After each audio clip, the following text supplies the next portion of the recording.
Orang Yahudi mempersembahkan anak domba sebagai persembahan. Orang Kristen menerima persembahan pelaku dosa yang mempersembahkan anak orang di atas pohon. Salam satu Tuhan. Para sahabat, dukung semua ya channel Densa News Muslim. Di like, di subscribe, di share sebanyak mungkin untuk supaya mencegah sahabat-sahabat kita di luar sana tidak terpengaruh terhadap pemurtadan. Tunjukkan dalilnya Bapak mau menerima persembahan darah. Dalil. Ada itu dalilnya juga, karena begitu besar kasihnya kepada manusia sehingga dia korbankan anaknya. Di mana tertulis dia korbankan anaknya? Hei, ini Kristen model baru lagi nih, semakin sesat ini. Di mana Tuhan mengorbankan anaknya? Di mana dalilnya? Alamak. Ini teman-teman Kristen yang penting gila aja dulu. Ini si Juma ini ngomong lain, narasinya lain. Ini si Juma ini. Fakta Yesus dipersembahkan. Tahu apa kau? Ini pertanyaan kami. Si Erwin pertanyaan kami. Aku ikutin si Erwin. Sabar dulu kau lain ngomong lain. Saya sudah dipersilahkan, Bung. Ibrani 9. Mana naikkan dulu si Erwin itu, naikkan dia. Ibrani 9 nomor 8. Di situ ada kata prospero. Apa sama prospero artinya dipersembahkan. Mana si Ibrani 9 nomor 28. Yesus dipersembahkan. Pertanyaan kami, Yesus dipersembahkan kepada siapa? Jawab. 1 Korintus 5 nomor 7, Yesus disembelih. Pertanyaannya, untuk apa manusia disembelih? Kalau mau aja nggak bisa nebus dosa. Ibrani 9 nomor 28, Yesus dipersembahkan. Pertanyaannya, Yesus kalian persembahkan kepada siapa? Kemana-mana ini semua. Mana Erwin itu? Kasih naikkan dia dulu. Enggak puas. Saya di atas. Lanjut. Ada Bang Suma gitu. Tahu itu. Mana datanya? Aku enggak urusan sama si Suma nih. Enggak kemana-mana. Erwin tahu mana datanya? Mana datanya? Enggak usah bercerita data, Bung. Simbol agamamu salib, betul? Simbol agamamu pagan, dewa Molok, betul? Simbol agama Anda salib, betul nggak? Simbol agamamu pagan, dewa Molok. Mulai ngaco. Nggak ada ilmu, nggak ada ilmu nih. Nggak ada ilmunya ini. Cuman punya air mata saja. Kau nggak ada ilmu. Air matamu berlinang menyembah dewa Molok. Kau receh, banyak kau receh. Nggak ada apa-apa sama aku. Simbol agama Kristen itu salib, betul? Saya tanya kau, simbol Islam itu bintang itu apa itu? Bintang dan bulan itu simbol agama langit. Sekarang simbol agamamu salib. Pertanyaan saya, salib ini simbol kutub, betul atau tidak? Datanya mana? Simbol itu bintang bulan itu agama langit. Mana datanya semua? Mana datanya? Sejarah menceritakan umat Islam menggunakan simbol di masjid. Itu asalnya, akarnya pada saat perang salib. Simbol bintang bulan itu agama langit. Mana datanya? Orang Kristen, pasukan Kristen menggunakan kode salib supaya ketahuan tentara Islam adalah tentara Islam. Maka simbol tentara Islam menggunakan bintang dan bulan untuk menjadi simbol agama langit. Turunin dulu Nggak bisa. Bagaimana caranya menjadikan langit sebagai simbol? Bisa digambarkan langit itu kayak mana? Tidak. Maka bulan bintang sebagai simbol agama langit. Lambang salib sebagai simbol agama kutub. Ayo, akui dulu, salib adalah simbol kutub. Kok bisa? Ya, karena yang di atas salib adalah orang terkutuk. Pertanyaannya, kata prospero di dalam Ibrani 9 nomor 28 itu artinya dipersembahkan. Jadi kalau kita baca di dalam Ibrani 9 nomor 28, di situ jelas tertulis, kalau kita terjemahkan dengan jujur ya, maka yang tertulis di sana adalah Yesus dipersembahkan. Demikian pula Yesus telah dipersembahkan satu kali untuk menghapus dosa manusia. Pertanyaannya, Yesus dipersembahkan kepada siapa? Emangnya ada? Emangnya ditulis di Alkitab? Apa yang ditulis di Bible? Bung? Apa yang ditulis? Apa? Berapa? Ibrani 9 nomor 28. Yesus dipersembahkan. Ibrani berapa?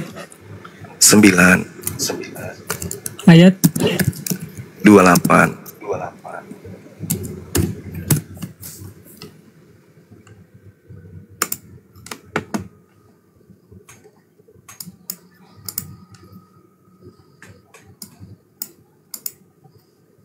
Ibrani 9 ayat 28. Iya. Ini demikian pula Kristus hanya satu kali saja mengorbankan dirinya untuk menanggung dosa banyak orang.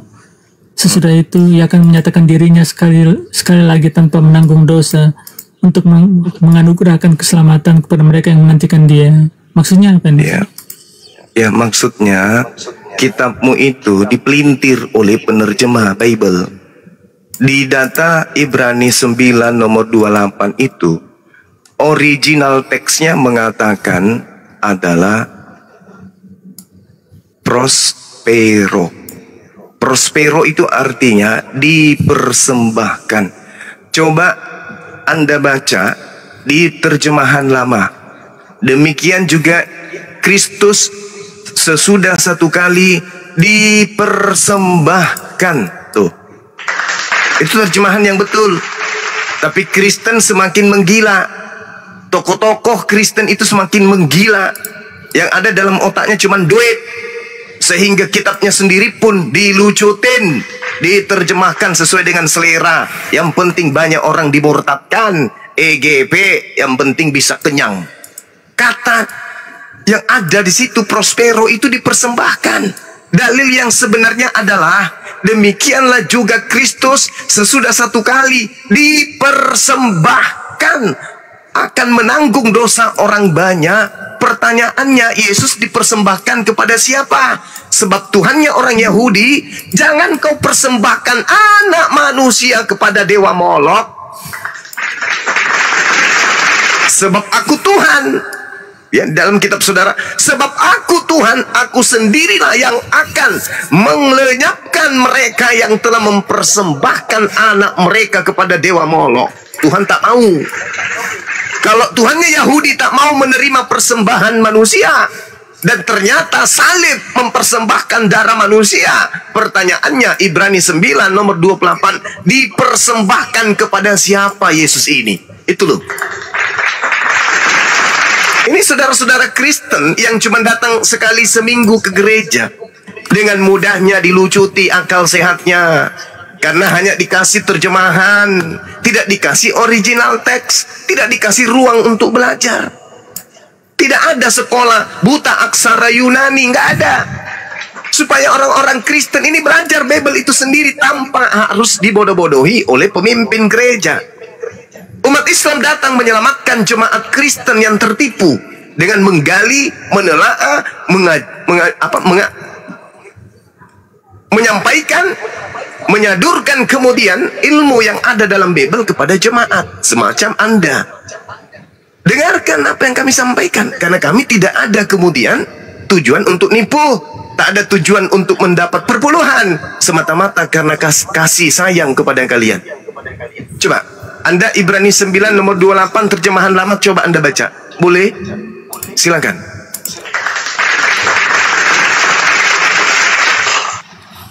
Saya nggak ngerti poin Anda apa sih.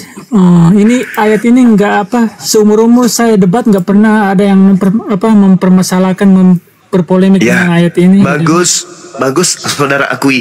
Karena selama ini Kristen itu cuma manggut-manggut aja kalau pendeta berkhotbah di gereja. Sekarang ini sudah nggak lagi zaman. Kenapa sudah muncul para apologet Islam yang akan mengajarkan kalian Bible dengan jujur dan benar?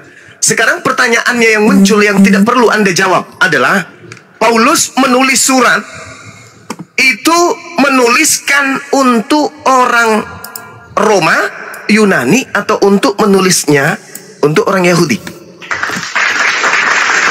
Ibrani ini meskipun tidak diketahui penulisnya, tapi ada yang mengatakan itu tulisan Paulus. Nah sekarang kalau ini Paulus yang menulis buku Ibrani ini ditulis untuk orang Roma dan Yunani. Orang Roma dan Yunani sebelum ada Kristen, mereka sudah menganut ajaran persembahan manusia. Nah sekarang Yesus menurut Ibrani 9:28 itu dipersembahkan kepada siapa? Ibrani 9:28, jangan bahasa Yunani kalau Anda nggak sanggup. Terjemahan lama tahun 1954. Demikian juga Kristus sesudah satu kali dipersembahkan akan menanggung dosa orang banyak, maka pada kali yang kedua kelak dengan tiada menanggung dosa, dia akan kelihatan kepada segala orang menantikan dia, akan menyelamatkan mereka itu. Itu terjemahan lama sesuai dengan aslinya, bahasa aslinya. Pertanyaannya muncul kemudian, kepada siapa Yesus dipersembahkan? Silakan Anda jawab.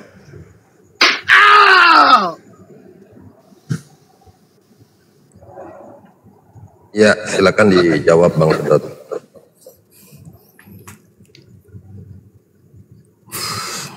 Sorry, saya masih nggak ngerti poin pertanyaannya. Bingung. Bung, saudaraku dengarkan. Ya, 30 detik. Orang Yahudi mempersembahkan korban hewan kepada Tuhan. Yesus di dalam Matius 8 nomor 4 memerintahkan mempersembahkan hewan kepada Tuhan. Paulus di dalam Kisah Para Rasul 21 nomor 15 sampai nomor 27, ketika Paulus kemudian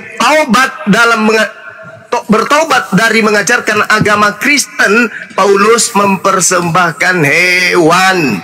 Kristen muncul kemudian kocok otaknya agar terbalik untuk mengimani konsep Tuhan menerima persembahan darah manusia.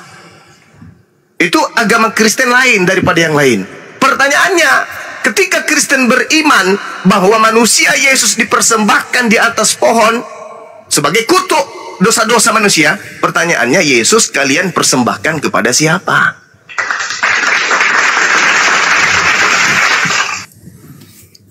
Bukan mempersembahkan, itu maksudnya menghapus dosa dengan darah.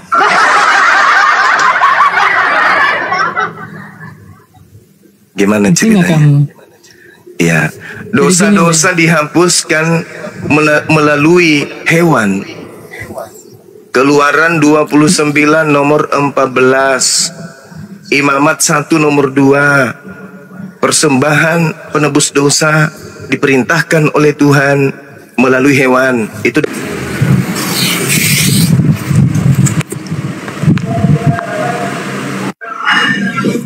persembahkan anak orang ini kepada siapa? Karena yang mempersembahkan kemudian manusia kepada sembahan itu hanya penganut agama Dewa Molok. Hanya Dewa Molok. Itulah makanya Yesus dipanggil sebagai domba anak domba Allah. Mati meja. Lagi-lagi Anda memfitnah anak orang sebagai anak binatang. Loh, itu kata Alkitab. Nah, Bible Anda ini tulisan siapa? Tulisan manusia. Manusianya ini siapa? Al-Quran juga kan tulisan manusia. Jangan ke situ dulu. Al-Quran mengatakan persembahan itu adalah hewan. Al-Quran surah Al-Hajj ayat 34. Berarti tidak bertentangan dengan Tuhannya Yahudi. Imamat 1 nomor 2. Nah sekarang yang bertentangan itu adalah dewamu, Tuhanmu. Kok persembahannya adalah darah manusia? Sedangkan Tuhannya Yahudi tidak mau ada persembahan darah manusia. Di mana dalilnya? Dia itu persembahan yang sempurna. Makanya kalau kamu pakai hewan, kamu persembahkan tiap tahun, kamu harus lakukan tiap tahun dengan binatang. Dengan Yesus satu kali aja seumur hidup. Tolong Anda tunjukkan di mana ada persembahan kurban hewannya Yahudi yang mana kambingnya terkutuk. Domba yang dipersembahkan Yahudi pada saat mereka kurban hewan itu adalah domba terkutuk. Sempurna, sempurna. Yesus tidak sempurna. Kenapa? Karena dia adalah manusia terkutuk. Manusia terkutuk dipersembahkan kepada siapa? Kepada Tuhan atau kepada Dewa Molok? Dari mana lagi nih Dewa Molok? Nggak ada di sini. Kok nggak ada? Imamat 18 nomor 21. Jangan kau persembahkan anak manusia kepada Dewa Molok. Itu konteksnya beda lagi tuh. Oke, kalau begitu konteks mana yang Anda gunakan mempersembahkan manusia nebus dosa? Konteks mana? Coba. Ayo. Ini kamu ingat nggak waktu Abraham mau menyembelih anaknya? Ingat. Si Ishak. Ingat. Baca Kejadian 22. Baca Kejadian 22. Baca Kejadian 22 nomor 1. Di situ Abraham diuji atau diperintahkan nebus dosa? Hehe, berat ini. Ayo, baca Kejadian 22. Abraham diuji atau Abraham diperintahkan persembahkan darah untuk dosa? Dari perspektif Abraham kan dia nggak tahu kalau dia diuji, dia kan hanya turut aja perintah. Nah, setahu Anda setelah membaca Kejadian 22, di situ Tuhan menguji atau Tuhan minta persembahan darah untuk tebus dosa? Ayo. Ayo. Ya kan bisa diaplikasikan ke apa aja. Inilah yang kita tanya. Inilah yang sedang kita bahas.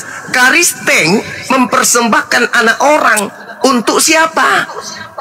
Itu loh pertanyaannya. Ya untuk Tuhan lah. Di mana Tuhan minta persembahan darah manusia?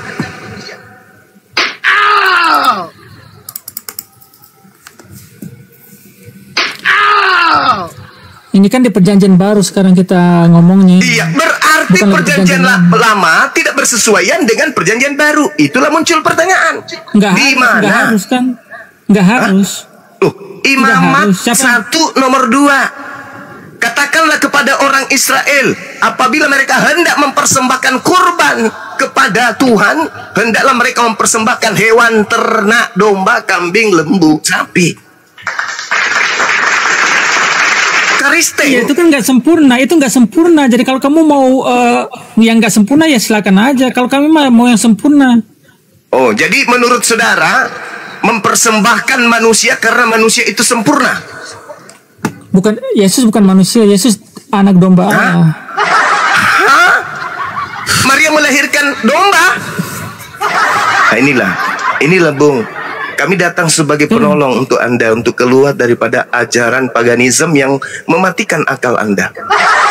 Jangan jadikan kami musuh, jangan. Kami hadir untuk menyelamatkan saudara. Masakan Anda memfitnah anak Maria sebagai anak binatang, Bung. Sampai kapan Anda mau bodoh kayak begini? Kamu bilang kan di perjanjian lama kan itu binatang yang dipakai untuk mempersembahkan. Itu menurut Tuhan, permintaan Tuhan minta persembahan hewan. Nah sekarang ketika Anda mengatakan hewan tidak sempurna, berarti Anda menyalahkan Tuhan.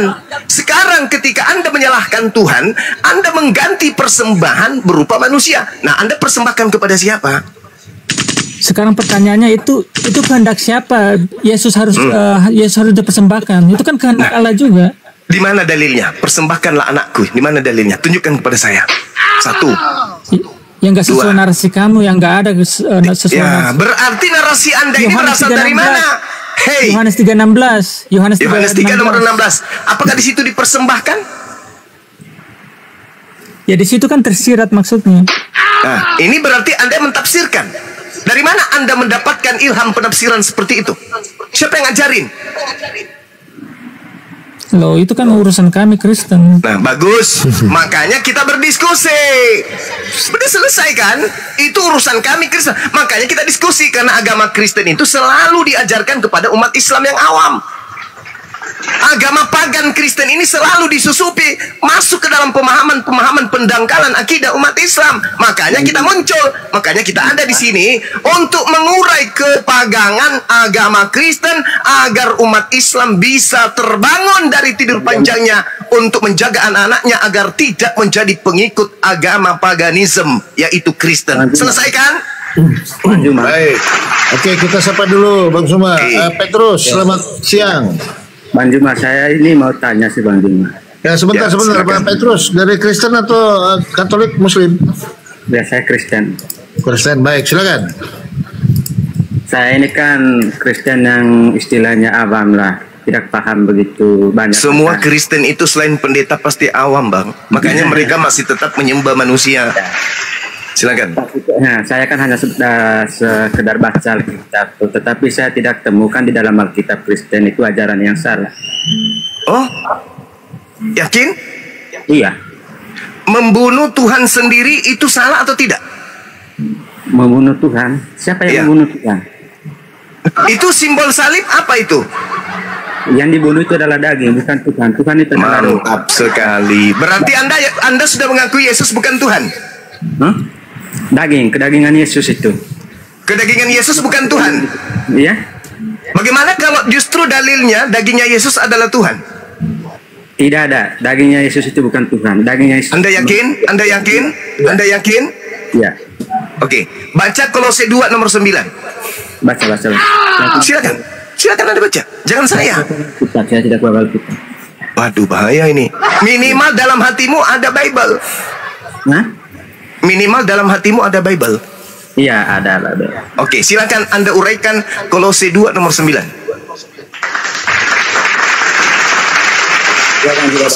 Saya bacakan. Sebab dalam dialah berdiam secara jasmania seluruh kepenuhan keallahan. Berdiam secara apa? Jasmania. Berarti jasmaninya apa? Ya? Jasmaninya Yesus itu apa? Daging. Mati nih dia.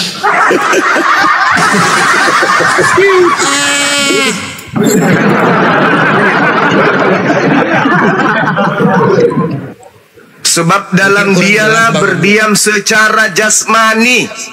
Diam bukan secara rohani. Diam secara jasmani seluruh kepenuhan keilahian. Berarti jasadnya Yesus adalah Tuhan yang berdiam secara apa? Si 29 ini. Begini Bang Juma, saya jelasin ya. Di dalam Alkitab juga tertulis. Alkitab itu jujur loh. Boleh nggak Anda menyebut buku Anda dengan sebutan Bible? Boleh nggak?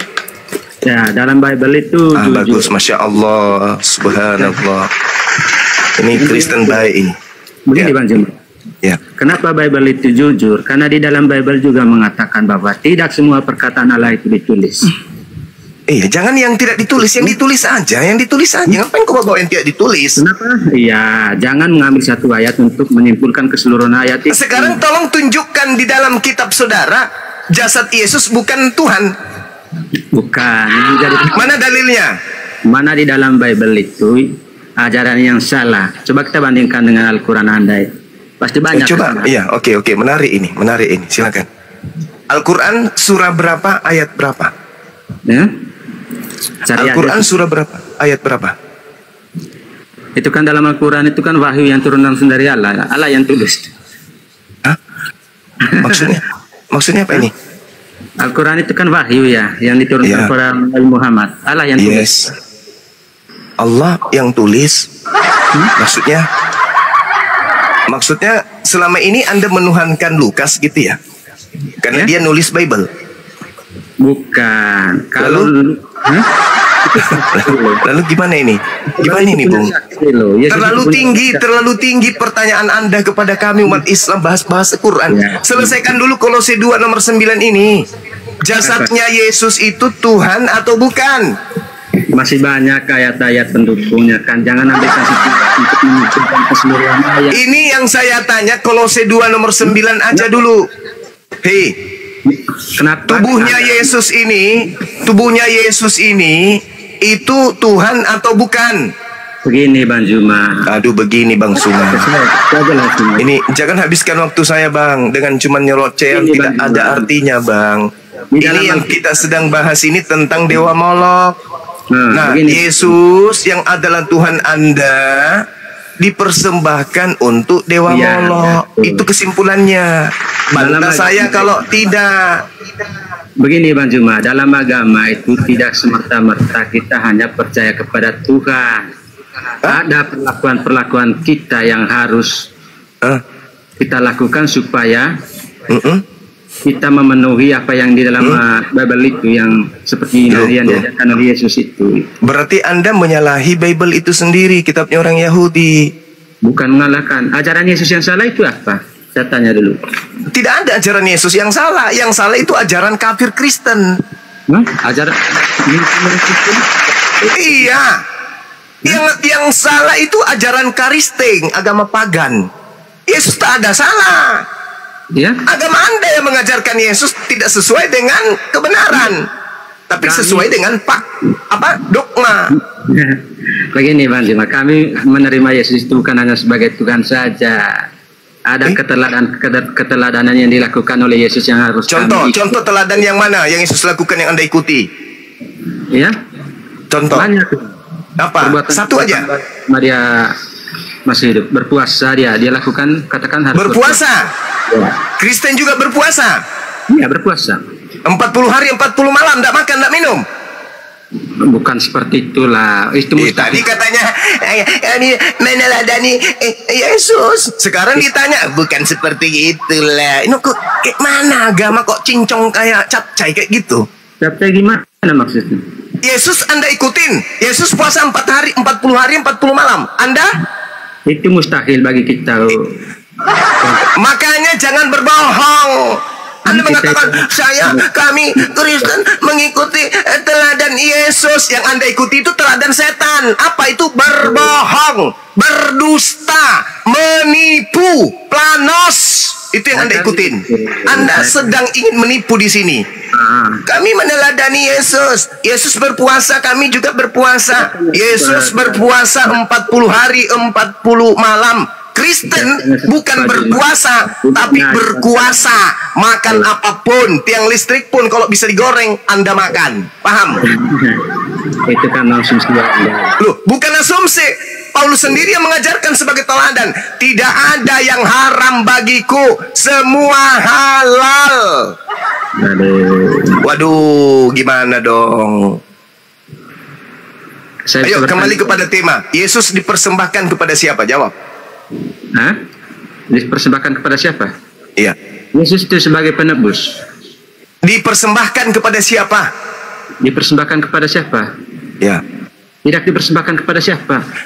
Ibrani 9:28, Yesus dipersembahkan. Dipersembahkan sama siapa di situ? Dipersembahkan kepada siapa? Saya yang bertanya, ente pula yang bertanya. Anda bingung? Anda bingung? Dipersembahkan pada siapa? Anda bingung kan? Anda bingung kan? Makanya jangan menjadi jemaat gereja. Keluar dari tempat itu. Keluar. Tidak ada. Keluar dari gereja. Pelajari sendiri Bible. Jangan masuk ke situ. Saya sudah baca Al-Quran, tidak ada yang benar ajarannya. Oke, coba bacakan saya surah Al-Fatihah. Tidak mau, saya tidak mau menyerang agama orang lain.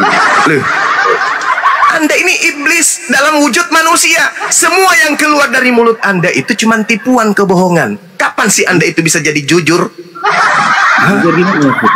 Anda mengatakan saya sudah baca semua Al-Quran. Suruh baca Al-Fatihah.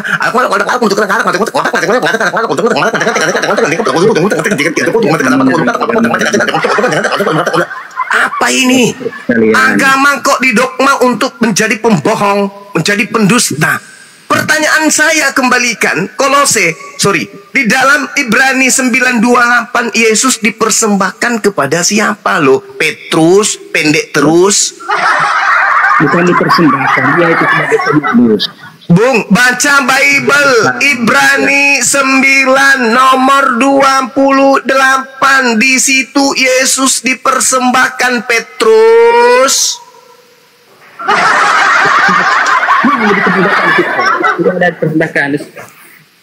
Loh, baca coba. Di situ ada kata prospero. Terjemahan lama masih ada sampai hari ini. Terjemahan lama menuliskan dengan terjemahan yang jujur. Prospero dipersembahkan Petrus.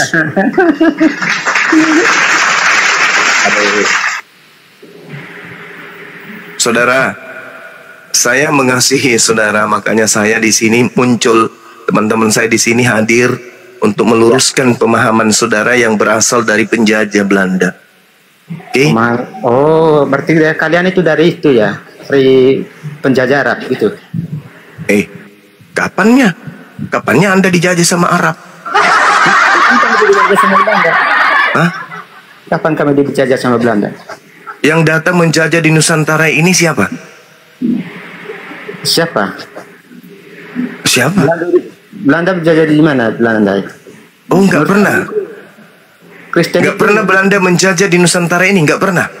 Pernah menjajah. Pernah menjajah. Agamanya agama apa? Agama apa? Agama apa agamanya Belanda? Agama apa? Coba. Saya nggak tahu, Bang. Aku masih muda, Agama masih Paulus. Aku masih SMA, masih lugu, nggak tahu. Oh, kalau nggak tahu nggak usah itu. Ya coba jujur dong, Belanda agamanya apa, Bang? Ya, Bang. Petrus, otak pendek terus. Belanda agamanya apa, Bang? Kristen. Belanda. Kristen. Sekarang Anda agamanya apa, Bang? Saya Kristen. Kristen. Berarti agama yang diwariskan penjajah Anda anut, betul, Bang? Semua itu di Indonesia dulu kan belum ada agama. Jangan. Jadi yang mengusir penjajah itu mayoritas agamanya belum ada. Bukan. Kalau kita berbicara. Aduh, Bang. Agama. Semua agama itu. Abangku, saudara Petrus, jangan mentang-mentang nama Anda Petrus pendek terus, Anda akalnya juga pendek. Cobalah belajar dulu. Di Indonesia itu ada agama gitu. Hah? Ada aliran kepercayaan sebelum Islam masuk sudah ada. Ya, tapi kan begitu Islam masuk di abad ke-8 ke Nusantara ini, ajaran animisme tersingkirkan dengan agama Islam. Kerajaan-kerajaan besar, negara-negara besar yang berbentuk kerajaan menjadi Islam. Datanglah penjajah agama pagan. Nah, Anda ikuti agama itu. Tidak kalau yang salah di dalam Alkitab. Kenapa saya katakan pagan? Coba Anda lihat tadi Ibrani 9:28. Anaknya orang dipersembahkan kepada siapa? Itu kan hanya satu ayat saja. Masih banyak ayat-ayat yang kami yakini. Oke. Kalau Anda mengatakan hanya satu ayat, hanya satu dalih, tolong tunjukkan dalihnya. Yesus itu diperintahkan untuk dibunuh oleh Tuhannya Yahudi. Ada dalil nggak? Perintah untuk dibunuh? Ya. Boleh nggak Yesus dibunuh menurut Tuhannya Yahudi? Boleh nggak? Itu kan dibunuh karena banyak yang tidak menerima pada saat itu. Iya, pertanyaannya bukan itu. Pertanyaan saya, boleh tidak menurut Tuhannya Yahudi, Yesus anaknya yang dikasihi ini boleh dibunuh atau tidak menurut Tuhannya Yahudi? Oh, boleh. Mana dalilnya? Hah? Mana dalilnya? Kita baca dalil kan boleh. Kan Yahudi kan pada waktu itu kan. Berarti Anda memfitnah Tuhannya Yahudi. Anda kan, saya bertanya, ada tidak Tuhannya Yahudi membolehkan membunuh anaknya yang dikasihi bernama Yesus? Anda katakan boleh. Mana dalilnya? Tidak ada dalilnya, tidak ada dalil.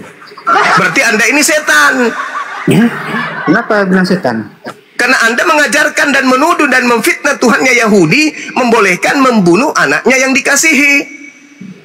Hah? Bukan, orang Yahudi itu tidak percaya sama Yesus. Bukan berbicara orang Yahudi, berbicara terkait dengan Tuhannya Yahudi. Boleh tidak membunuh anak yang dikasihinya, boleh nggak? Bang Juma, mereka tidak percaya sama Yesus. Bukan saya berbicara mereka, saya berbicara Tuhannya Yahudi. Tuhannya Yahudi membolehkan tidak untuk membunuh anaknya yang dikasihi? Tidak ada dalilnya membolehkan atau tidak. Intinya mereka. Lalu yang membisikkan Anda untuk berkata membolehkan tadi itu siapa? Hah? Hah? Bisa jadi boleh. Tapi tidak ada dalil. Mereka tidak percaya sama Yesus. Mana dikatakan boleh dan tidak. Bagaimana ini teman-teman? Iya. Pasien kita hari ini, coba Anda baca Amsal 6 nomor 16. Iya. Baca. Baca. Hah?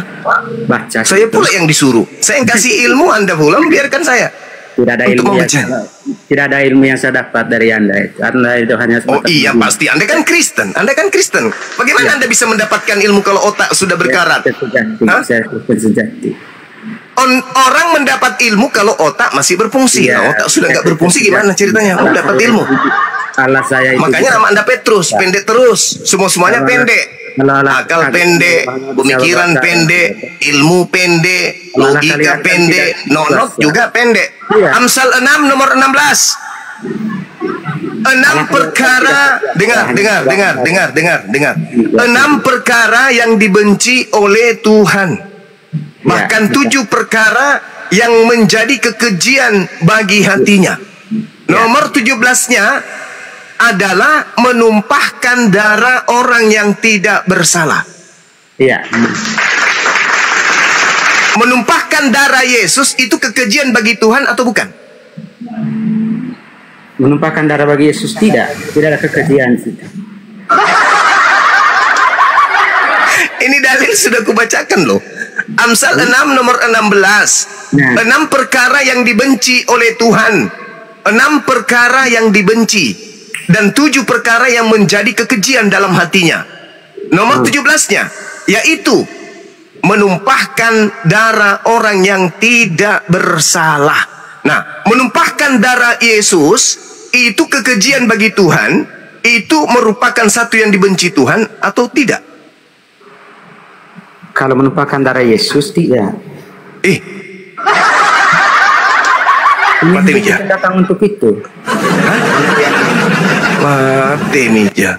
Memang dia itu sudah ditakdirkan untuk itu sama Allah. Mati Mija. Iya. Sama manusia kan dia datang untuk mati. Alamak. Iya. Mama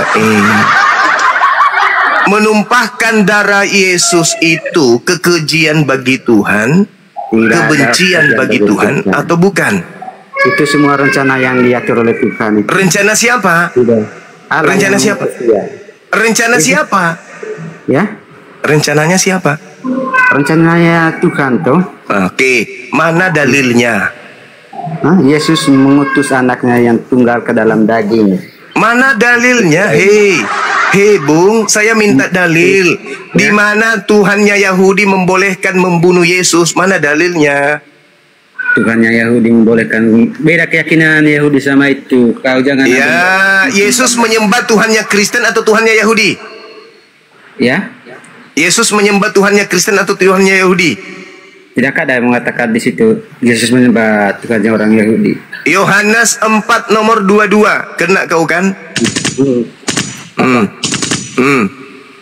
Yesus berdoa kepada Tuhannya Yahudi atau kepada Tuhannya Kristen? Tuhannya Yahudi. Kau kan? Kepalamu benjol dibuat kan? Hanya modal mulut kepala benjol dibuat. Gimpe kepalamu sekarang. Yahudi untuk semua manusia. Bukan Yesus berdoa kepada Tuhannya Yahudi atau kepada Tuhannya Romawi? Jawab. Dia berdoa kepada Allah untuk seluruh umat manusia. Bukan saya bertanya berdoa untuk siapa. Saya tanya Yesus berdoa kepada siapa? Tuhannya Yahudi atau Tuhannya Romawi? Tuhan untuk seluruh umat manusia, bukan hanya orang Yahudi. Yang saya tanya, Yesusnya berdoa kepada Tuhannya Yahudi. Begini Bang Juma, kalau Tuhannya Bang dia itu terbatas. Tuhannya Romawi dengan Tuhannya Yahudi sama enggak? Tuhannya sama. Sama. Siapa nama Tuhannya Romawi? tidak punya nama. Mate mija. Balas si anak-anaka. Oh mama balas si kodonge. Mate mija. Balas si anak-anaka. Parah.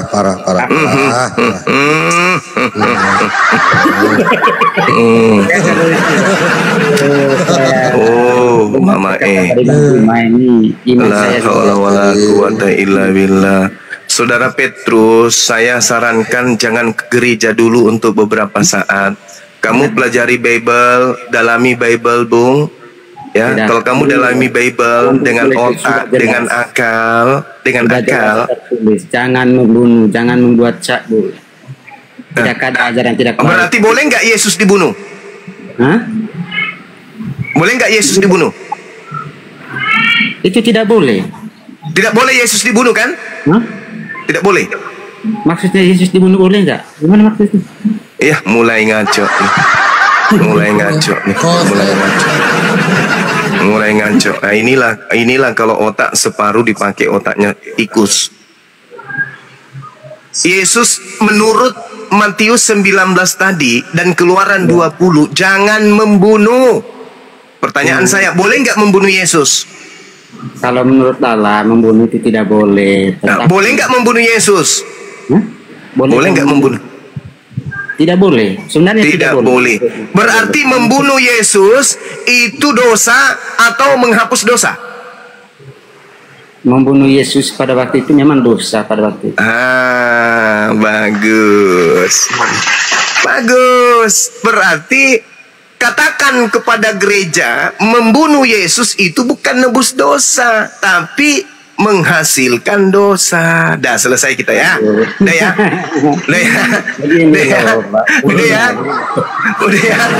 Masih ada tapinya. Bagaimana? Masih ada tapinya. Ya itu tapinya karena Anda Kristen. Tapi kalau Anda waras, Anda mengatakan membunuh Yesus itu dosa. Tapi karena Anda Kristen, setan ada pada diri Anda, ada tapinya. Tapi itu dulu. Sekarang enggak lagi. Membunuh Yesus sekarang itu adalah nebus dosa. Dari mana ilmunya? Dari pagan Romawi, penyembahan dewa Molok. Anda tahu tidak kenapa orang-orang pagan, sabar, Anda tahu tidak kenapa orang-orang pagan mempersembahkan manusia kepada dewa Molok? Anda tahu tidak untuk apa mereka mempersembahkan manusia ke dewa Molok? Apa? Kenapa? Untuk apa? Untuk apa? Untuk mendamaikan keadaan mereka dengan dewa-dewa mereka. Jadi kalau mereka kemudian panennya gagal atau di kampung mereka ada penyakit yang merebak, apa kata mereka? Dewa kita lagi murka, maka kita harus mendamaikan antara kita dengan dewa kita. Dipersembahkanlah manusia suci kepada dewa Molok. Inilah yang terjadi di agama saudara. Tadi Anda mengatakan membunuh Yesus adalah dosa. Berjalannya waktu tapi ada tapinya.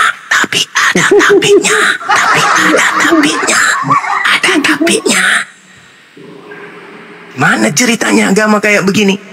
Begini ya Bang. Nah, dengarkan teman-teman. Ya, apa itu Bang? Ya, silakan. Mereka membunuh Yesus itu karena Yesus itu terlalu taat kepada Allah. Berarti boleh. Karena ia mengatakan dirinya, saya datang untuk melayani, bukan untuk melayani. Berarti boleh membunuh Yesus. Ya? Boleh membunuh Yesus. Pada waktu itu Yesus itu sudah tahu bahwa dia akan itu dibunuh. Ada dalam Alkitab. Iya, bukan saya tanya itu. Berarti boleh membunuh Yesus. Ya? Boleh nggak membunuh Yesus? Iya. Kalau menurut perintah Allah itu kan tidak boleh membunuh. Tidak boleh. Berarti kalau membunuh melanggar perintah Tuhan atau tidak? Begini, kalau karena ketaatan Yesus itu mewartakan tentang kerajaan Allah pada waktu itu, karena menganggap dirinya sebagai istilahnya orang yang diutus oleh Allah, bukan hanya dia yang menganggap seperti itu. Karena sebelumnya kan ada nubuat pada waktu itu kan. Itu banyak saksi-saksi pada waktu itu sebagai nabi sebelumnya kan. Kan buat akan datang juru selamat itu Yesus Kristus. Ya. Karena pada waktu itu kan sebagai raja itu kan semakin khawatir karena semakin banyak yang mengikuti Yesus. Khawatir kenapa? Bahwa dirinya itu adalah utusan Allah. Akhirnya pada saat itulah Yesus itu dibunuh. Ya, berarti boleh membunuh Yesus. Tetapi dalam proses pembunuhan itu Bang Juma, tidakkah ada kesalahan yang dilakukan oleh Yesus itu? Sekarang pertanyaan simpelnya, boleh tidak membunuh Yesus menurut Tuhan? Kalau menurut Allah itu membunuh itu tidak boleh. Membunuh Yesus boleh? Membunuh Yesus boleh? Kalau menurut saya pribadi ya Bang Juma, ya, membunuh Yesus itu sebenarnya tidak boleh. Tidak boleh. Kalau menurut Tuhan? Kehendak. Kalau menurut Tuhan? Kalau menurut Tuhan? Kalau menurut perintah Allah secara umumnya kan tidak boleh. Tidak boleh. Berarti membunuh Yesus itu melepaskan dosa atau menghasilkan dosa? Melepaskan dosa. Mati meja. Yang berdosa pada waktu itu yang mati meja. Yang mana yang betul ini? Yang mana betul? Membunuh Yesus menghapus dosa atau membunuh Yesus menghasilkan dosa? Mana yang betul? Mereka yang membunuh Yesus pada waktu itu, mereka itu berdosa. Berdosa. Tepuk tangan dulu. Tepuk tangan dulu. Berarti yang membunuh Yesus. Oke, gantian. Berarti membunuh Yesus, pelakunya mendapat dosa. Yang membunuhnya. Ya, yang membunuh Yesus mendapatkan dosa. Begini Bang Juma, karena mereka membunuh karena berdasarkan tidak percaya. Oke. Nah, pembunuh Yesus, pelaku pembunuhan mendapatkan dosa. Betul? Mereka yang membunuh bukan. Ya, mereka yang membunuh Yesus mendapatkan dosa. Betul? Iya. Mereka yang percaya kepada Yesus dosanya ditebus. Sekarang menurut saudara, pembunuh Yesus ini pahlawan atau penjahat? Siapa? Pembunuh Yesus. Penjahat. Penjahat, bukan pahlawan. Bukan, Yesus itu adalah pahlawan bagi kami. Nah, sekarang kalau Yesus mereka tidak bunuh, yang nebus dosamu siapa? Kalau mereka tidak membunuh Yesus, dosamu dihapuskan oleh siapa? Pasti. Pada waktu itu pasti apa? Pasti masuk rumah sakit jiwa. Bukan, pasti dibunuh dia pada waktu itu. Pertanyaan saya, pembunuh Yesus itu pahlawan untuk Anda atau penjahat untuk Anda? Pembunuh Yesus? Iya. Penjahat menurut saya. Kalau penjahat, lalu kenapa Anda menerima hadiah dari mereka?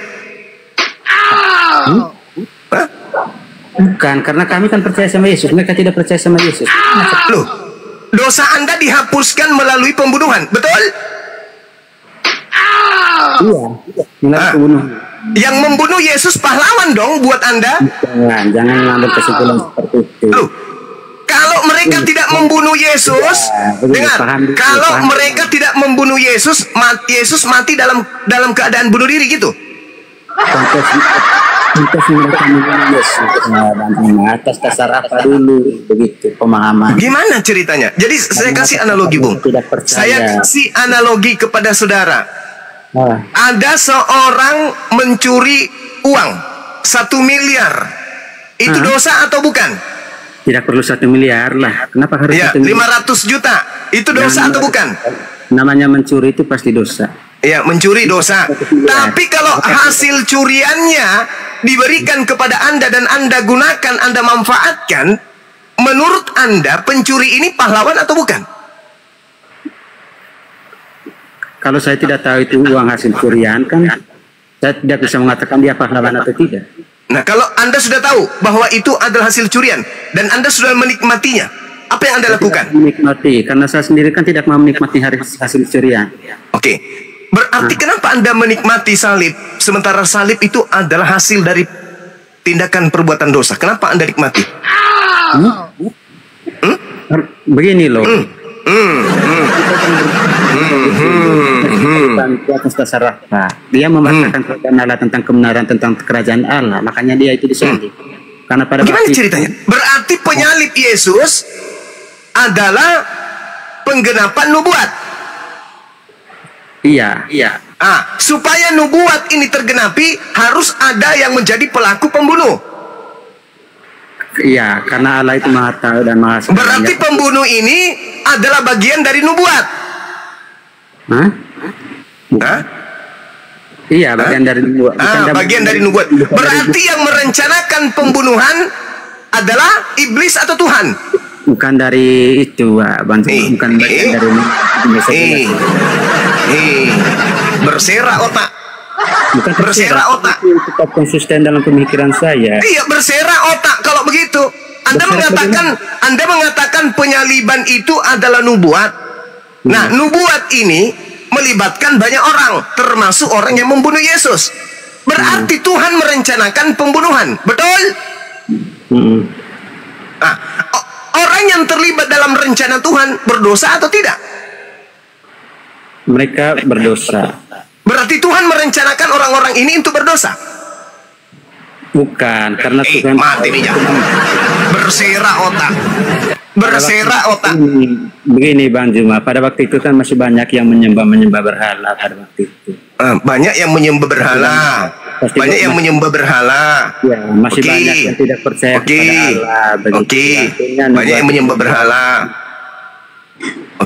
Ada nggak penyembah berhala ini kemudian menyembah korban persembahan? Ya. Ada nggak penyembah berhala ini menyembah korban persembahan? Iya, ada. Siapa? Siapa ya? Paulus. Kristen. Menyembah korban. Yesus korban, Kristen nyembah korban, betul? Kristen nyembah korban maksudnya? Yesus korban di atas tiang salib, betul? Ya. Kristen menyembah korban, betul? Iya, dia korban. Bagus. Menyembah korban. Berarti Kristen menyembah korban persembahan kepada siapa? Kepada manusia. Mate meja. Macolo iota muanak bau. Parah kali. Parah kali. Orang Yahudi mempersembahkan anak domba sebagai persembahan. Orang Yahudi tidak menyembah korban. Orang Kristen menerima persembahan pelaku dosa yang mempersembahkan anak orang di atas pohon. Orang Kristen menyembah korban. Saudara, menyembahkan anaknya kepada Allah, benar nggak? Saudara, Anda menyembah korban, betul? Betul nggak? Abraham itu menyembahkan anaknya pada itu. Pada Abraham diuji. Kan tadi sudah kubilang, Kejadian 22, Abraham diuji. Ya, diuji. Ketika Abraham lulus menjalani ujian, Tuhan membatalkan korban manusia sebab Tuhan tidak berkenan korban manusia, digantilah hewan. Di Kristen, korban hewan diganti dengan korban manusia. Kebalik. Atas dasar itulah Allah mengutus Yesus itu untuk menjadi korban, karena kalau di mana dalilnya? Ah, ini cakep ini. Dalilnya. Di mana dalilnya Tuhannya Yahudi mengutus anaknya untuk menjadi korban dosa? Di mana dalilnya? Benar dalilnya. Kalau manusia dalil, Bung. Ini kalau Anda tidak menggunakan dalil, sama saja saya diskusi dengan sapi. Dalilnya mana? Dalil. Tuhan mengutus anaknya untuk menjadi korban tebus dosa. Mana dalilnya? Mengutusnya anaknya. Ada dalil. Mana dalilnya? Masuk ke dalam akuarium. Mana ya saya? Mana? Ayo kita tunggu. Silakan.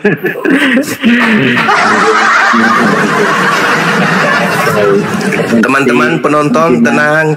Ini ujian. Agama orang lain. Tenang. Kita tunggu dalil ya, Bang ya. Dalil Tuhan mengutus anaknya untuk menjadi korban dosa manusia. Mana dalilnya? Kau dari tadi bertanya, nggak mau ditanya. Dalilnya mana? Oh, kita udah selesai, kita udah final, Bung. Al-Quran surah Al-Hajj, Allah subhanahu wa ta'ala menerangkan bahwasanya walikulli ummatin ja'alna mansaqal liyazkurusmallah ala ma razaqahum min bahimatil an'am. Oke, udah selesai kita. Bahwa Tuhannya umat Islam meminta dan mengajarkan syariat persembahan hewan ternak. Tuhannya Yahudi, imamat 1 nomor 2, persembahan hewan ternak. Dewanya Kristen, dewa Molok, mempersembahkan korban manusia. Sudah selesai. Apa yang Anda ingin pertanyakan masalah ini di Islam? Setiap tahun Anda lihat umat Islam persembahkan hewan, domba, kambing, lembu, sapi. Tak ada di Islam menggantung manusia untuk dosa. Nah, seperti kalian, tiap tahun kalian bikin film, kalian bikin cerita, kalian bikin adegan sandiwara, orang kalian gantung di salib, lalu kalian tenteng kemana-mana. Habis itu orangnya tergantung mati di salib. Ini yang ditanya, ini yang sedang dibahas. Yesus yang Anda gantung di atas tiang salib itu kalian persembahkan kepada siapa? Itu saudara Sedot pantat pendeta. Nah, silakan saudara Petrus, pendek terus otaknya, silakan. Mana dalil Tuhannya Yahudi mengutus anaknya untuk dibunuh bagi orang pagan Kristen? Silakan. Mana dalil?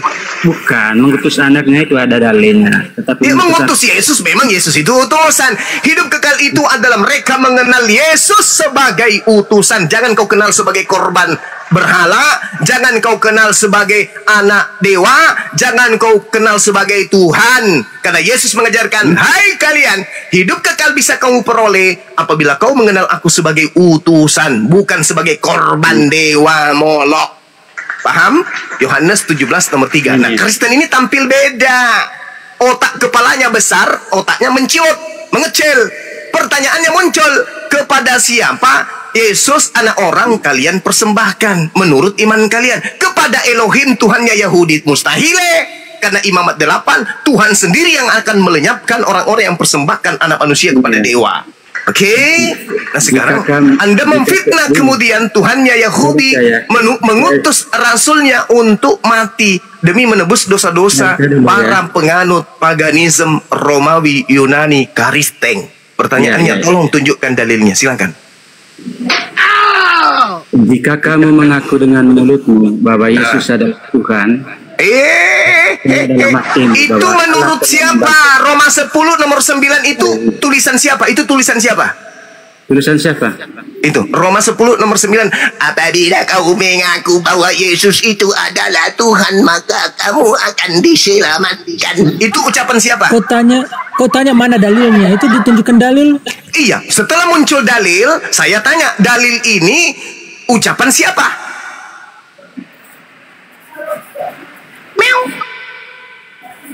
Ucapan Alkitab. Cara setan itu menyesatkan kayak gitu. Itu ucapan siapa? Ucapan Alkitab. Saya tanya, Roma 10 nomor 9 yang Anda bacakan, barang siapa yang berkata Yesus itu Tuhan, maka dia akan diselamatkan. Hanya saya tanya, itu ucapan siapa? Kan saya minta mana dalilnya Tuhannya Yahudi mengutus anaknya untuk menebus dosa-dosa orang kafir laknat. Yang saya tanya mana dalilnya? Anda menunjukkan dalil ucapan Paulus. Berarti benarlah kata Yesus, Pauluslah yang menjadi bapakmu, dan kamu mau menjadikan keinginan-keinginan bapakmu itu sebagai prosesi keagamaanmu. Berarti Paulus adalah iblis. Betullah apa yang dikatakan oleh Yesus dalam Matius 24 nomor 15. Paulus itu adalah pembinasa keji yang dinubuatkan oleh Nabi Daniel. Ayo, mau sembuh ndak atau mau sakit terus? Saudara Petrus, Saudara Sedot, mau sembuh atau mau gila terus kayak gini? Yang gila itu siapa? Bang Cuma dari tadi yang gila terus. Enggak, saya tanya, ini serius saya nanya. Anda mau gila permanen atau mau sembuh? Saya tidak pernah gila permanen. Oke, kalau Anda tidak pernah gila, tolong Anda uraikan kitab Roma itu ucapan siapa? Yang satu sudah kelihatan gilanya, itu ucapan Alkitab. Nah, gila dia. Sekarang Saudara Petrus, yang Anda ucapkan dalam Roma 10 itu untuk ucapan siapa? Ucapan yang bersaksi kepada Yesus.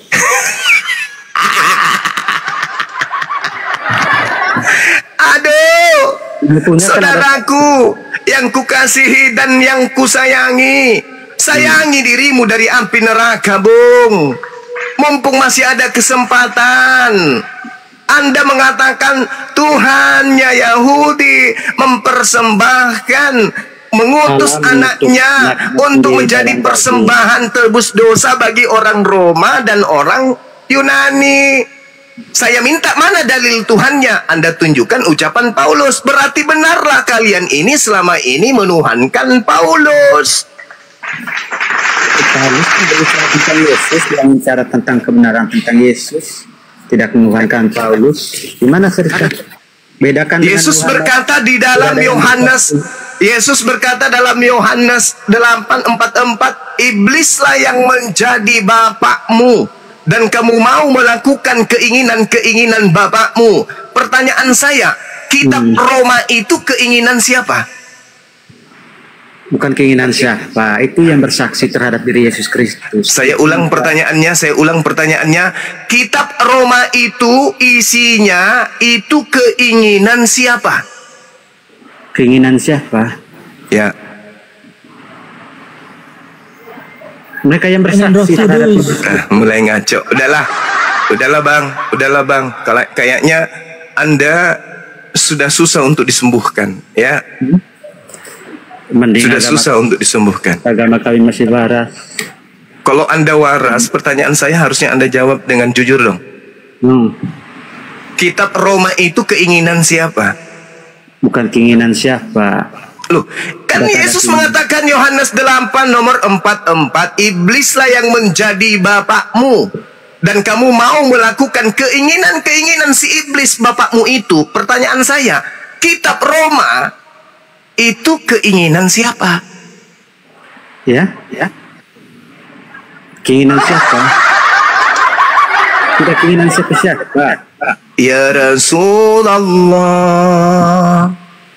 ya Habiballah Muhammad Ibnu Abdullah Muhammad, ya Rasul. Selamat siang. Nah, ini memberikan keselamatan kepada Dewa Matahari. Ya, selamatkan siang. Gimana bang? Ya, ini bahas masalah apa ini, bro? Nah, ini baru datang, belum tahu masalah. Silakan, mungkin Bang Pak Lopo bisa menjelaskan. Enggak, dari tadi begini, Bang Suma. Dari tadi Anda koar-koer. Karena kau maunya apa, Suma? Sekarang kau maunya apa dengan saya? Ayo. Ayo kita sama-sama. Kau mau besar-besaran naik. Ayo, kita sama-sama. Kau dari tadi koar-koer. Apa tujuan? Tujuanmu apa? Mau bahas Yesus? Yesus itu sekarang sudah di sorga. Kau mau bahas untuk apa? Tidak mempengaruhi kitabnya Kristen. Tidak akan mempengaruhi kitabnya Kristen. Mau koar-koer. Tolong tunjukkan dalilnya Yesus di surga. Silakan. Yang lain diam, jangan diturunkan. Tolong tunjukkan kepada saya Yesus di surga, dalilnya di mana? Tidak akan mempengaruhi kitabnya Kristen. Kau tahu Yesus sudah bangkit ke surga dan duduk di sebelah kanan Allah Bapa. Dalilnya apa? Lihat proses kebangkitan Yesus. Lihat proses. Tidak usah kau ngoceh. Kau tahu pura-pura bego. Sekarang kau lihat Yesus sudah naik ke surga, duduk di sebelah kanan Allah Bapa yang Maha Kuasa. Dalil, saya minta dalilnya Yesus di surga. Mana dalilnya? Jangan komen mute kalau dengan saya. Bung, suruh. Anda itu punya ilmu, hadapi saya. Ilmu apa? Ilmu apa kau mau? Kau mau ilmu apa? Ilmu apa? Dari tadi kau keluar ilmu apa yang kau minta? Ilmu apa? Dalil apa kau meminta? Dalilnya Yesus. Dalil apa kau meminta? Di surga itu mana? Tunjukkan. Yesus sudah naik ke surga, duduk di sebelah kanan Allah Bapa yang Maha Kuasa. Sekarang kau minta dalil apa? Kau sudah tahu, jangan pura-pura bego. Dalilnya mana Yesus di surga? Kau sudah tahu, jangan pura-pura bego. Sekarang kau mau apa? Dalilnya mana Yesus di surga? Sekarang kau mau apa? Maunya tampilkan data, infokan datanya Yesus di surga mana? Silakan. Yesus sudah naik ke surga. Alkitab sudah mengatakan Yesus naik ke surga pada hari yang ketiga.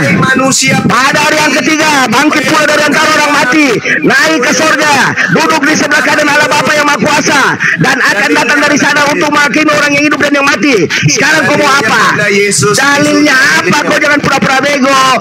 Kau sudah tahu itu.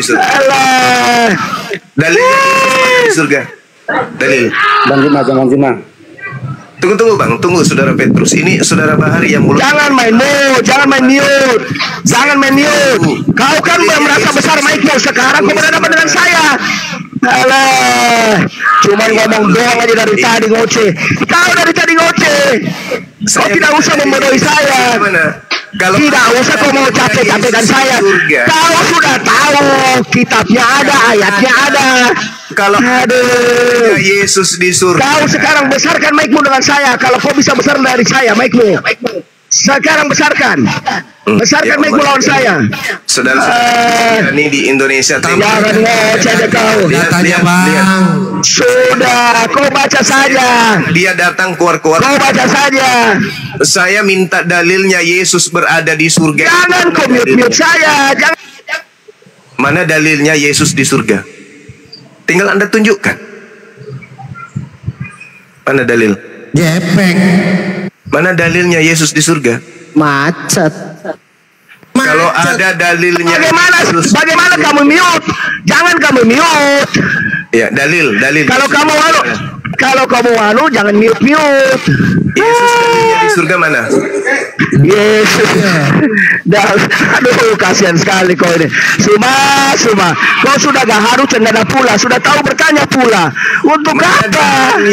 Untuk apa? Mana dalilnya apa? Kamu untuk apa? Dalilnya untuk apa kamu sekarang kau begini. Malu apa? Tidak. Memang di Alkitab dikatakan mau Yesus bangkit ke surga, duduk di sebelah kanan Allah yang Bapa. Aduh, Suma. Saya malas Suma dengan kau karena kamu mengajak bodoh saya. Sini keluar hadapi saya dengan ilmu kau kan congormu juga yang terlalu besar. Ya saya. Aduh. Saatnya Anda buktikan bahwa Yesus di surga itu dalilnya mana? Sudahlah, kau mau pura-pura bego lagi. Jangan kamu pikir saya bodoh. Dengan ayat itu. Dalilnya Yesus di surga. Ada nggak? Kalau ada dalilnya Yesus di surga dalam original teks kamu, kamu minta original teks lagi kan? Kamu minta original teks lagi kan? Makanya jadi percuma. Masker. Makanya percuma kamu dikasih dalil, percuma kamu dikasih dalil, kamu bengkok-bengkokan. Jadi percuma, jadi saya malas. Itu watakmu. Dan saya buka masker kalau Anda bisa menunjukkan original teksnya bahwa Yesus itu ada di surga. Ada nggak? Watakmu sudah begitu. Kalau dikasih dalil, bengkok-bengkok lagi. Mana dalil? Jadi susah, jadi percuma. Teksnya mana? Original teks. Jadi percuma. Original. Saya sudah tahu maksud kau. Akan larinya ke situ original teks. Sekarang kamu tanpa masker. Kalau Anda bisa original teks bahasa Yunani. Kau pasti minta original teks kan? Saya sudah tahu itu maksudmu semua. Kau selalu minta original teks. Iya, kau kan begitu berbunyi juga pasti minta original teks. Makanya nggak mungkin saya mau liatin. Saya liatin kau juga kau nggak percaya. Kau selalu minta original teks. Ini kelakuanmu ini semua sudah saya tahu dari dulu. Jadi untuk apa saya lihatkan dalilnya? Kau selalu akan lari ke original teks. Kau akan selalu lari ke original teks. Ini mangga atau dulu? Ini mangga. Saya sudah tahu maksud. Ini mangga atau durian? Jadi untuk apa saya liatin? Kau selalu diliatin begitu, kau selalu minta original teks. Ini makanya untuk apa saya liatin? Kalau orang Kristen ditanya, ini pepaya mas. Sekarang begini Suma, kalau kau serius Suma, Yesus di surga. Sekarang begini Suma, mau buka maskermu, kita face to face. Ayo, buka kameramu. Buka maskermu. Saya buka saya. Saya buka kamera. Jangan kau bodohi saya. Kau dulu buka maskermu. Buka maskermu. Buka maskermu. Kalau buka kamera gampang Suma. Buka kamera gampang. Kamera saya buka. Udah ya. Kamu tidak. Ayo. Sekarang kau buka maskermu. Buka maskermu, kita open kamera. Coba. Buka kamera. Aduh, kalau kamera apa sih Suma kalau kamera? Kamera apa? Aduh, sebentar. Kamera apa yang kau lihat? Izin dulu. Ada pelanggaran ini, pelanggaran. Kamera.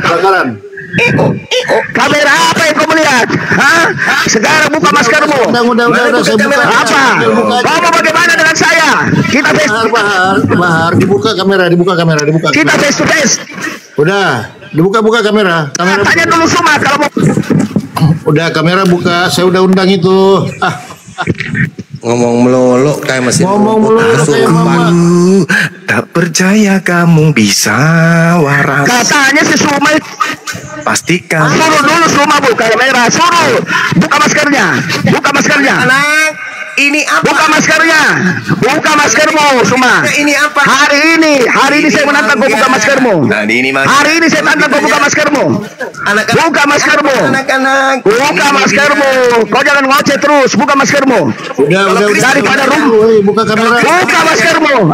Sudah buka dulu maskernya. Kristen menjawab. Buka dulu maskernya dia. Pak Guru. Buka dulu maskermu Suma. Jangan kau ngoceh aja terus. Buka maskermu buka. Itu sandal Pak Guru. Maskermu buka. Buka maskermu. Oh, buka maskermu. Ke surga. Buka maskermu. Ke langit. Buka maskermu. Buka maskermu. Ke surga. Apakah gigimu ompong? Kau malu gigimu ompong? Yesus ke langit dibilang. Buka maskermu. Apakah kau malu gigimu ompong Suma? Suma. Gigimu ompong itu biasa. Tidak usah kau takut. Tidak usah kau malu. Kalau gigimu ompong tidak usah kau malu. Kau cuma ngoceh aja. Suka. Kerasukan apa kau? Dari dulu ngomongin kayak gitu. Kau sekarang mau apa? Kau ciut dengan saya. Kau bilang mic-mu besar. Sekarang kau tantang mic saya. Kau bilang kau paling besar mic-mu. Paling besar. Tenang. Kau bilang paling besar telurmu. Sebentar lagi ini rumah akan rungkat. Kau dengar saya. Turunkan saya dulu, habis itu naikkan lagi. Ini akan rungkat ini room. Saya lihat saja sebentar ini akan rungkat ini room. Bahar. Kau nggak usah banyak ngomong. Open cam langsung, ya kan? Baru berdebat. Jadi kalau kau punya turunkan burung, saya, Bang. Open cam. Bahar, kalau kau punya burung, open cam. Tapi karena peringatan tadi. Iya, kasih turun dulu baru naik lagi. Oh iya, oke, siap. Ternyata si nggak punya burung, makanya nggak berani open cam, ya kan? Nggak ada burungnya, makanya nggak berani open cam. Tenang. Tantrum. Penyembah dewa Molok, kejang-kejang dia. Iya.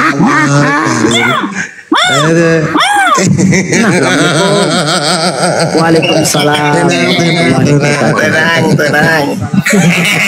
Kau kenal saya mirip ya. Panas ya 50 PK ya. Ngata-ngatai Bang Zuma yang pakai masker, dia sendiri malu sama mukanya. Kampret. Enggak, saya cuma minta dalilnya Yesus ke surga, ternyata enggak ada dalilnya. Berat. Semprot air. Ya, mohon maaf ya teman-teman, materi Dewa Molok saya ambil alih tadi. Yang pasti Ibrani 9 nomor 28, di situ Yesus dipersembahkan, Prospero. Nah, itu aja dulu. Pertanyaannya, kepada siapa Yesus dipersembahkan? Nah, tadi dikatakan yang menyalib Yesus itu dosa. Berarti pahlawan. Bang Zuma. Ya, silakan. Bang, Yesus itu dijadikan tumbal, Bang, penebusan dosa. Yes. Bukan kita yang ngomong, Pandito yang ngomong, Pandito. Pandito Esra Soru yang ngomong Yesus itu menjadi tumbal penebusan dosa. Pandito yang ngomong, bukan kita-kita. Terus kenapa? Kan akhirnya kita masuk surga, kalian masuk neraka, gimana sih? Matius 7 nomor 22, 23, orang yang menyembah Yesus itu masuk kemana rupanya? Coba Anda baca. Coba bunyikan.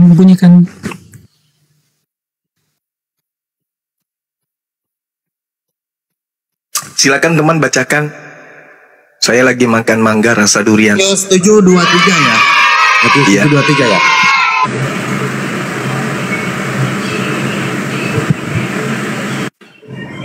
Mudah-mudahan Tuhannya Yesus memberkati. Amin. Amin. Kencengan dulu. Pada waktu itulah. Tap dulu teman-teman. Tap dulu. Tap dulu. Dikeroyok ya, tap-tapnya dikeroyok. Tolong ya teman-teman, di follow dulu semua akun yang di bawah, di atas ya, di follow dulu semua akun teman-teman, di follow dulu. Oh ya, ada kok begini Bang Palo teman-teman di bawah bantu kopi dulu ya. Kopi tap layar dulu. Donat bukan kopi. Donat. Cupang. Iya, kalau nggak paus nggak apa-apa lah, cupang nggak apa-apa lah, ikan sapu-sapu boleh. Ya. Yang lempar. Ya, tuh silakan tuh. Bang Pais kalau mau ketawa sekali aja ya. Nah, yang lempar donat boleh ketawa, boleh guling-guling ya, di comberan juga boleh nggak apa-apa. Tenang. Oke, terus di follow ya teman-teman ya, akun di atas ya. Goyang ya, 2 kali udah keluar aplikasi ini, 2 kali. Kencang tembakan Roma ini dari bawah ini. Waduh, tombak yang melayang, tombak sama batu batas potong ya. Iya. Kalau bisa WL-nya ya. Iya. Kerampok lu mah. Bendahara di bawah diam baik bendahara Ustazah Tungtung. Iya, Ustazah Tungtung gimana ini? Catat itu yang belum ngasih itu catat,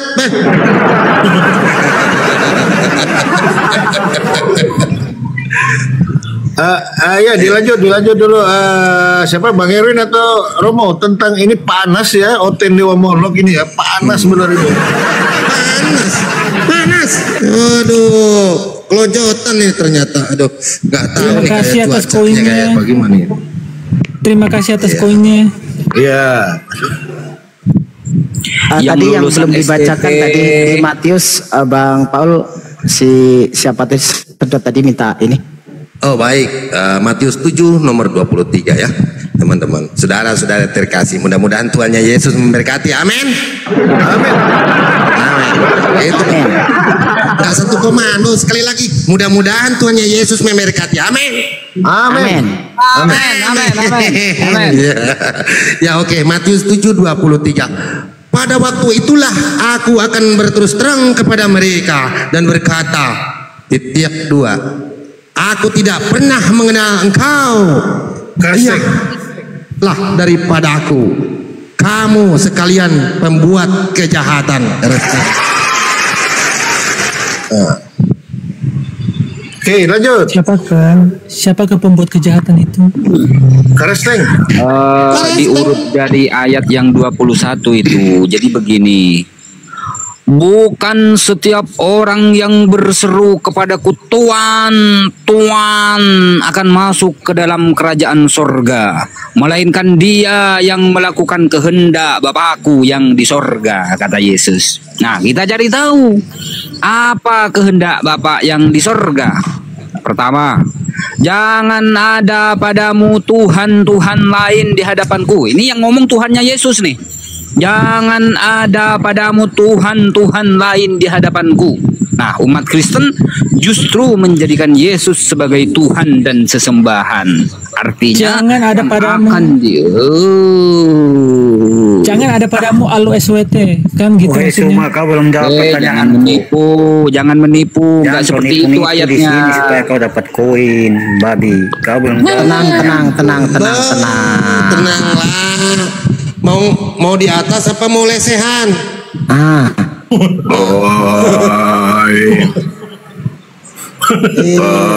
Silakan. Yesus. Suara desamu cari koin di sini. Kau yang kau aniaya. Sama yang lain boleh, sama aku jangan kau ece kau badainmu. Yang diusir Yesus di Matius 7 itu siapa? Konteksnya apa? Kau bahas konteksnya ada sekelompok manusia yang memanggil Yesus Tuhan, tapi tidak melakukan kehendak Tuhannya Yesus. Kau comot kasih habis ayat Alkitab, kualitasmu tetap rendah. Kasih tahu kau, bagi umatmu bilang kau pintar, tapi bagi aku kau bodoh, receh kau. Gak ada itu. Ya nggak apa-apa, kan Anda Kristen mau bunuh diri pun tak ada efeknya. Namanya Kristen, manusia tak berakal. Nggak ngepek. Pertanyaannya mutar sana, mutar sini. Nggak ngepek. Anda kan Kristen kan udah dikenal manusia yang memiliki aliran kepercayaan yang mematikan akal. Nggak ngepek, enggak dong. Gak ngepek Kristen. Kau belum jawab pertanyaanku. Di mana itu bulan bintang itu dikatakan agama langit? Mana di kan tidak ada dikatakan bahwasanya di situ itu. Dengarkan saya. Tadi kan saya sudah mengatakan kepada saudara. Kau belum jawab itu. Kau belum jawab. Bagaimana ini teman? Nah, turun aja kau udah pintar dia. Lanjut deh. Mulutnya nggak pernah berhenti ngomong, gimana? Ya, kampasnya lepas itu bang. Iya, namanya open.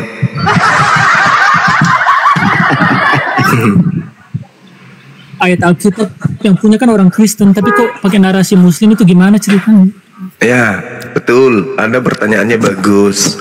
Kenapa Bible itu harus dinarasikan seperti itu? Karena Al-Quran menceritakan bahwa Bible itu adalah buku yang isinya setara dengan pemberitaan wartawan.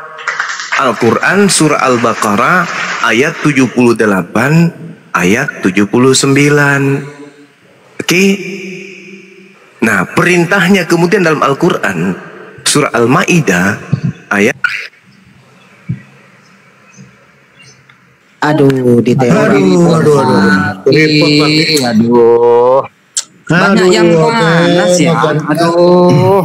Ini teman-teman yang di bawah, aduh ini panas ya. Bantu kopi dulu. Kopi. Tap layar dulu teman-teman. Aduh banyak serangan ini, banyak tembakan. Report lagi nih. Bang alumni gimana nih? Ini soda perlu ini. Aduh. Perlu. Iya. Aduh, Bang alumni gimana sih? Saya nggak ngelihat nih ada Bang alumni di bawah ya. Jangan dinaikkan lagi. Tadi ada psikopat di bawah Bang Paul. Endel, saya keluar melulu saya dari aplikasi Bang. Kencang tembakan ini. Tambahkan apa moderatornya Bang Bang Palopo. Oh siap. Sama. Aku juga nih udah mulai oleng-oleng juga nih. Aduh, mana nih psikopat? Oke, saya tambah moderator ya Bang Erwin ya. Siap. Kencang ini. Kenceng ini, aduh banyak. 3 kali saya keluar dari aplikasi 3 kali. Udah kabur. Sedot, tadi kan sudah dibacakan oleh Bang Zuma, ya kan? Jangan ada padamu ilah-ilah lain di hadapanku. Jangan membunuh, jangan berzina, jangan bersaksi dusta, dan seterusnya dan seterusnya kan. Nah, sekarang yang menjadi pertanyaan. Izin, oke, terima kasih Bang alumni ya, boleh ketawa ya, guling-guling di comberan juga boleh. Terima kasih. Jangan di comberan lah, di sawah. Oh di sawah. Ya boleh. Pikir bilang oke ke aku Bang Palupo, ternyata bilang oke ke Donat. Bang Paul ini. Ya lanjut. Pak, keceplosan. Ya dilanjut. Bang Boboy. Kasih aku donat guys. Bang Palupo. Nanti saya kasih donat. Bang Palupo. Siap. Ini nggak adil ini Bang Palupo. Punyanya yang lain donatnya banyak. Punyanya lu Boboy baru datang Bang. dikit. Baru datang. Kita udah 2 hari nih pelayanan. 2 hari. Udah 2 hari. Oh, belum tahu Bang Boboy perjuangan kita. Udah habis rantang, habis teko, tak kilo-kilo ini jual, Bang.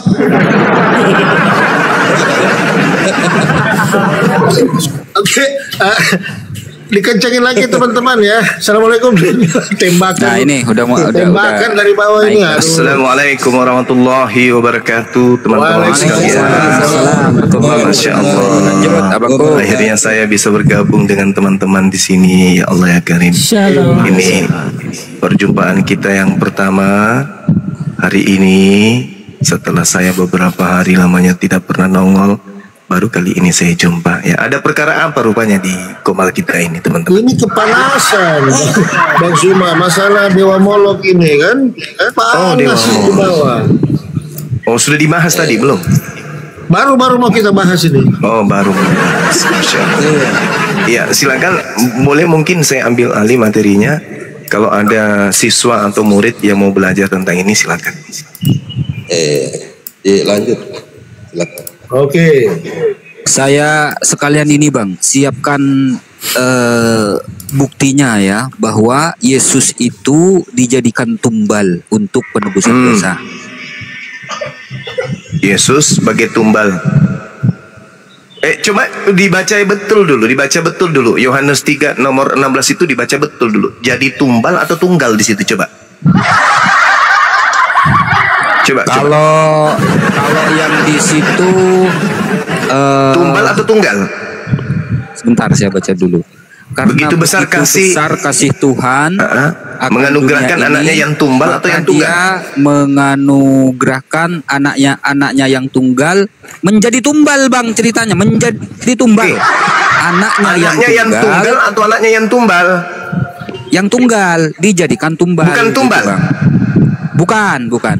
Jadi data tumbal ini dari mana? Pandito yang ngomong Bang. Yesus itu dijadikan tumbal, menjadi tumbal. Pandito atau pendusto? Beda tipis lah Bang. Izin sedikit. Bang Suma. Izin sedikit. Disapa dulu. Psikopat, selamat siang. Visi. Assalamualaikum warahmatullahi wabarakatuh. Ya. Waalaikumsalam warahmatullahi. Dari tadi saya minta naik sebelum Bang Zuma itu ke Bendet supaya Bang Zuma aman. Kenapa nggak dinaikkan? Baru tahu Bang, abang ini psikopat ada di Keresting. Saya nggak tahu juga kan. Ya sengaja minta naik karena sudah lihat itu akun Bang Zuma di Bendet. Aduh bahaya. Kalau kali lihat juga dalamnya Bang. Jangan lihat luarnya, oke? Iya. Saya cuma naik tadi mau luruskan itu oten yang suara-suara keras tadi itu. Iya. Tidak mau berdiskusi dengan baik. Semua andalkan congor saja, bahaya. Saya mau sampaikan itu saja Bang. Oke siap Bang. Iya. Lain kali kalau ada tanda-tanda Bang Zuma cepat diamankan supaya biar tidak rugi akun Bang Zuma ya. Terima kasih ya. Assalamualaikum warahmatullahi wabarakatuh. Mantap. Kasih dia jempol.